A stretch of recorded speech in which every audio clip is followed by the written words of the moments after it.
O Caminhos da reportagem de hoje convida você para um passeio pela história e as paisagens de Minas Gerais. Vamos percorrer a Rota dos Diamantes da Estrada Real. Partimos aqui de Diamantina e seguimos até Ouro Preto. Foi o primeiro trecho construído para escoar a riqueza do Brasil Colônia até Portugal.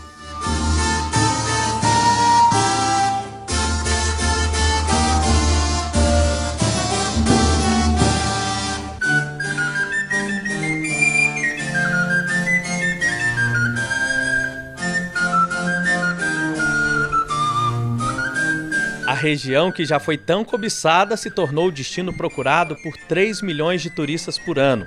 Um circuito que resgata o passado e preserva tradições, cheio de sabor.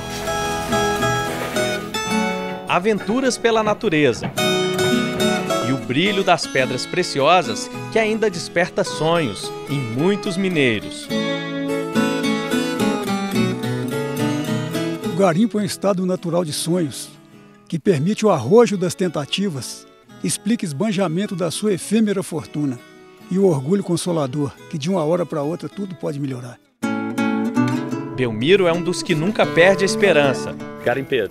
Garimpeiro de profissão e de coração. A poucos quilômetros de Diamantina fica o Garimpo Real, área de rochas modeladas pelo tempo e a força da água. A gente ainda acredita que tem mais de 50% das reservas de diamante na região. Quem sabe não é nosso dia. Eu tenho um pouco de material aqui que eu estou apurando e acredito que vocês trouxeram uma boa sorte aí. Vamos ver isso na peneira. Tomara.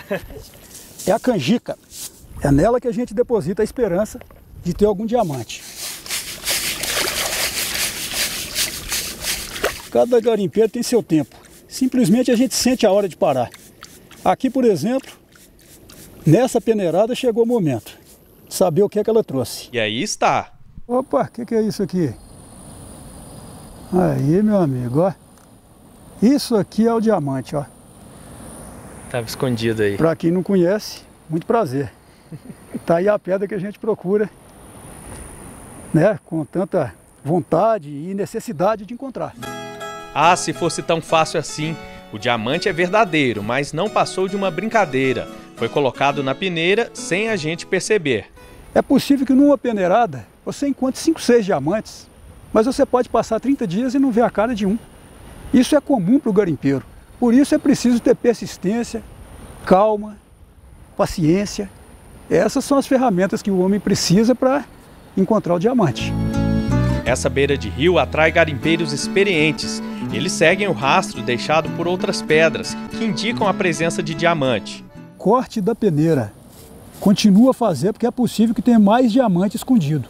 Aqui, por exemplo, ó, uma pedra como essa. Olha só. Essa pedra aqui, olha o formato dela. Essa pedra é um ótimo indicativo para diamante. A gente aqui no garimpo dá o nome de cativo. Essa pedra aqui tem um peso maior do que as comuns aí. Por isso são pedras que foram levadas para perto do diamante pelo movimento das águas. Então quando a gente começa a achar essas pedras é sinal de que o diamante pode estar perto, mas nada garante que ele pode estar ali. Mesmo sendo apenas uma demonstração, Belmiro comemora. E esse aqui é um momento que eu não posso deixar de fazer, é agradecer. Porque isso aqui é a prova da sobrevivência do homem garimpeiro. Louvado seja Deus. Para sempre seja louvado. Aí é prática nossa. Depois de encontrar um diamante, coloca-se ele no picuá, que é esse frasquinho aqui, e aí pronto, o diamante está capturado, para fazer a alegria de muita gente, porque isso aqui é capaz de realizar muitos sonhos. Foi também no brilho desta pequena pedra preciosa que a história de Diamantina começou. No século XVIII, quando os bandeirantes chegaram aqui e fizeram as primeiras lavras no córrego do Tijuco, a luz que aparecia na água chamou a atenção dos desbravadores. Eles vieram em busca de ouro e, por acaso, encontraram diamantes, os primeiros da América. Eles encontraram as pedrinhas brilhantes, tá? Mas ninguém conhecia isso. Tá? Não servia absolutamente para nada. Mas como o diamante ele tem um poder de atração muito grande, as pessoas recolhiam essas pedras e guardavam como curiosidade, tá? E usavam inclusive para marcar jogo, serviam como centro de jogo. Aí o descobridor dos diamantes, o Bernardo da Fonseca Lobo, mandou um lote de pedras para a corte, para o Rio de Janeiro, e foram enviadas a Portugal. Quando chegou lá, descobriram que eram diamantes puríssimos, os melhores encontrados no mundo até hoje. A Estrada Real é formada por 4 caminhos: o Velho, o Novo, o Sabarabaçu e o Caminho dos Diamantes. Foram abertos oficialmente pela coroa portuguesa para ligar as antigas regiões das minas e das pedras preciosas no interior do estado de Minas Gerais ao litoral do Rio de Janeiro, passando ainda por São Paulo. São mais de 1.600 quilômetros sinalizados com marcos. Ainda hoje é possível percorrer esse trajeto, que passa por estradas de terra, asfalto e também por dentro das cidades. Um circuito que envolve quase 200 municípios. A construção começou em 1702, quando chegou a Portugal a notícia de que em Ouro Preto havia grande quantidade de ouro. E foi durante a obra que a coroa portuguesa ficou sabendo da descoberta de diamantes no Arraial do Tijuco, hoje a cidade de Diamantina. A ordem, então, foi construir mais 350 quilômetros no sentido norte, formando o Caminho dos Diamantes.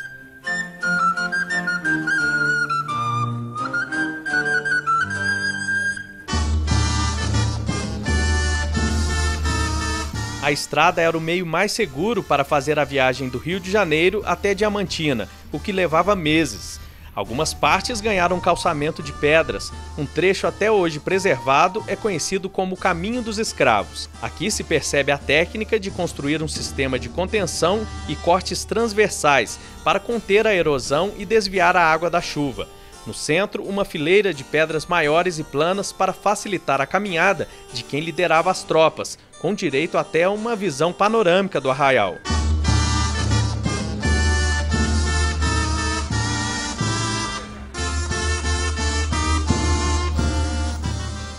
Este casarão já foi a residência do inconfidente Padre Rolim e guarda a memória dessa história. Hoje é o Museu do Diamante. O acervo tem quase 2.000 objetos dos séculos XVIII e XIX e nos ajuda a entender como se vivia naquela época. Mesmo tão distante do litoral, peças delicadas como este piano chegaram a Diamantina. Na época, só os senhores e fidalgos brancos podiam portar armas, e os escravos eram submetidos ao trabalho pesado, debaixo de tortura e cárcere. A elite era transportada nas liteiras, na exposição principal, balanças e uma sequência de crivos para medir as pedras preciosas. Quando foi reconhecido o valor dos diamantes descobertos ali, começou o contrabando das pedras. A coroa tratou de colocar ordem na casa e todo o território foi sitiado, criando assim o distrito de Diamantina, o único no Brasil colônia. Ninguém entrava nem saía sem autorização. As remessas de diamantes eram escoltadas durante todo o trajeto até chegar a Portugal. Com o monopólio, o próximo passo da coroa foi assumir integralmente a produção nas Minas Gerais, criando a Real Extração dos Diamantes, a primeira estatal do país.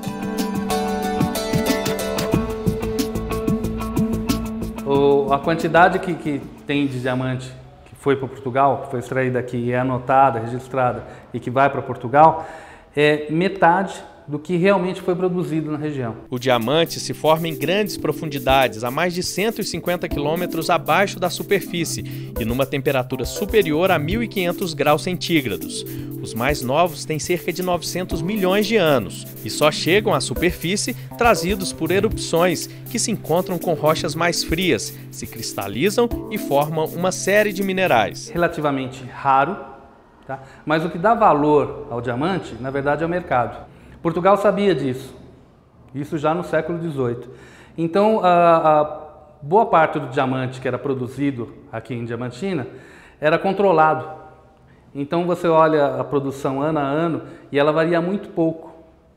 Por quê? Porque com isso, Portugal conseguia controlar a quantidade de diamantes que estavam em circulação e, com isso, o preço do diamante. As pedras preciosas ainda movimentam Diamantina, mas hoje, em vez de ouro e diamante, são as gemas a atração na loja de Sebastião, o Chão dos Cristais. 25 anos no ramo e uma coleção de cristais da região e também de outras partes do país. Iluminados, coloridos, podem ganhar qualquer forma.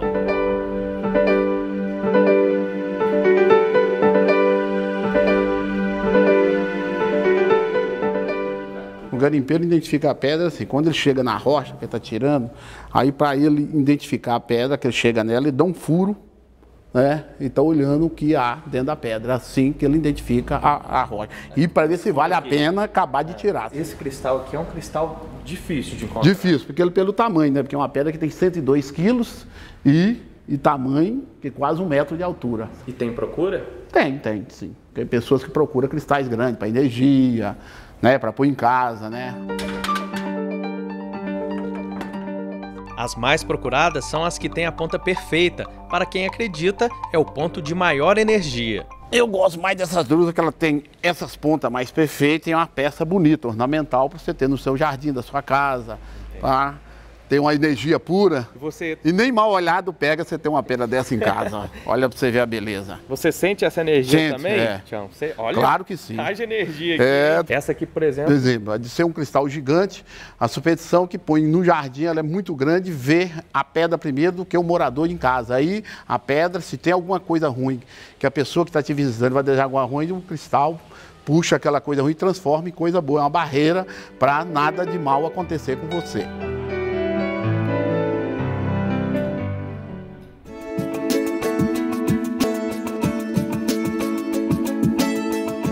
E Diamantina é assim, bem mais que o casario conservado com igrejas, casas, as famosas sacadas e balcões e ainda a cidade tombada pela Unesco como Patrimônio Cultural da Humanidade. O que faz a diferença neste lugar histórico de Minas é seu povo, hoje e no passado, uma cidade onde o real se confunde com as lendas. Diamantina também preserva muitas histórias populares. Uma das mais interessantes é a da Cruz da Gameleira. Aqui em frente à igreja Nossa Senhora do Rosário dos Negros, que foi construída por escravos, havia um pelourinho, um local onde os escravos eram castigados. E um deles, que foi condenado, jurou inocência e que um dia a prova disso ia aparecer. Coincidência ou não, onde ficava o cruzeiro da igreja, brotou uma gameleira. A árvore foi crescendo e abraçou a cruz. Na década de 90, um raio atingiu a árvore, que mesmo assim voltou a brotar.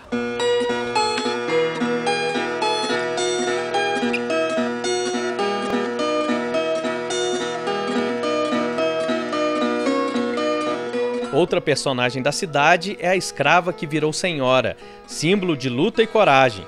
Chica da Silva, retratada no cinema e na literatura, viveu com o homem mais poderoso das Américas, o contratador de diamantes João Fernandes, com quem teve 13 filhos. Não se conhece o rosto de Chica da Silva. O artista plástico Marcial Ávila foi buscar nos 7 pecados capitais uma maneira de retratar a bela escrava. Ele conta que, segura da paixão do companheiro João Fernandes, Chica da Silva conseguia tudo o que queria. Da sacada se vê a igreja de Nossa Senhora do Carmo, frequentada por Chica da Silva. No casarão ainda restou a fachada da capela particular de Santa Quitéria. A varanda é revestida pela treliça, de origem árabe, que dava privacidade para quem estava dentro da casa e permitia ver o que se passava na rua. Afinal, o envolvimento de uma escrava com um nobre era uma provocação. Você imagina a Chica da Silva andando para qualquer coisa que fosse, uma visita ou uma compra de alguma coisa no Arraial do Tijuco, naquela época, com as mucamas, andando tipo em procissão, com balaios de rosa, jogando pétalas de rosa para a Chica da Silva passar por cima. Você imagina, quando isso acontece uma situação dessa, só na igreja, né, quando tem uma procissão muito importante, existe isso. Então isso causou um certo desconforto entre a igreja e entre a sociedade. Tanto é que, volta e meia, o pessoal daqui mandavam petições, mandavam cartas para a coroa, tá? Relatando esse tipo de coisa. Que o João Fernandes gastava com a negrinha, que torrava o dinheiro da coroa com a negrinha, com uma escrava, e aquela coisa toda. Então, realmente causou um rebuliço muito grande na sociedade na época.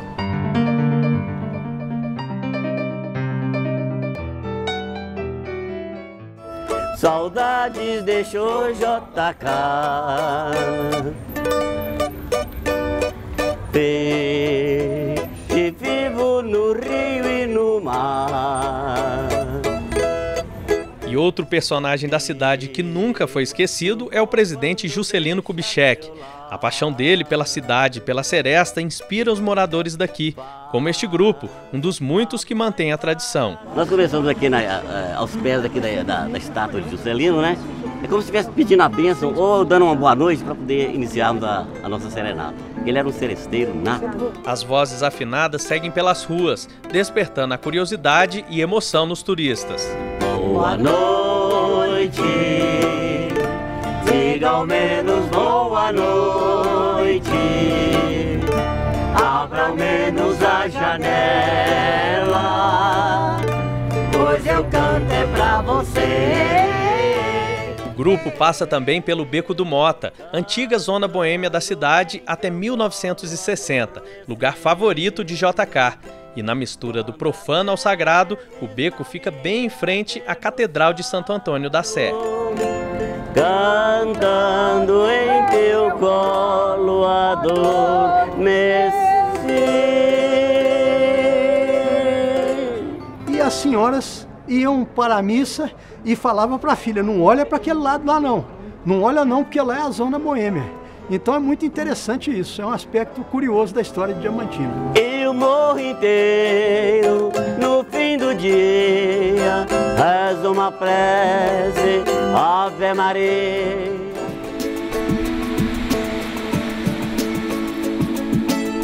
Daqui a pouco, o Caminhos da Reportagem segue a Rota dos Diamantes na Estrada Real. Vamos provar a culinária mineira, mostrar as antigas trilhas dos tropeiros e em uma aventura na Serra do Cipó, encontramos a Cachoeira do Tabuleiro, com 273 metros, a terceira mais alta do Brasil.